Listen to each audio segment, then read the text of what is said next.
السلام عليكم ورحمة الله وبركاته. رجعت لكم فيديو جديد، طريقة عمل اللوبيا للبنات اللي لسه بادئه حياتها ومش عارفة تعمل اللوبيا. تعالوا بينا اقول لكم تتعمل ازاي.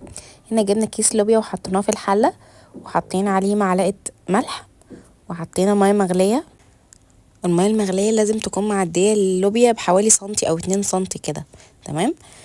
وبعدين نسيبها نغلي، وبعد ربع ساعة بترمي المية اللي كنت بتغلي فيها. طبعا انا الفتره دي ما وريتهالكوش بس عشان اختصر يعني.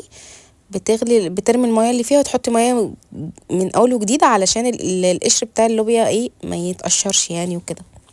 بس هنا بقى بعد ما اتسلقت اهي ورا، هنعملها بقى بالطماطم عادي. معانا هنا بصلايه وثلاث طماطمات واربع فصوص توم واللوبيا طبعا اللي سلقناها، تمام. يلا بينا نحط البصله في التويسته. حطينا البصلة وحطينا التوم، هنديها تقليبة بقى كده في التويستة. هنجري نولع النار ونحط السمنة بتاعتنا ومعلقة الزيت الزيتون ونحط عليها البصلة. وهنا جريت حطيت الطماطم في الخلاط وديتها تقليبة كده. وخلي بالكم البصلة اللي على النار اوعى تتحرق منكم ها. وهنا حطيت معلقة صلصة، وحطيت هنا التوابل توم باودر باربيكيا شطة وفلفل اسود وملح ومعلقة مرقة دجاج. ودي الطماطم اللي طحناها، تمام. هنحط بقى اللوبيا. طبعا الكميه الاولانيه كنت حطاها في الطبق عشان اوريها لكم في اول الفيديو، وبعدين خلصت. والف هنا وعافيه عليكم وعليا.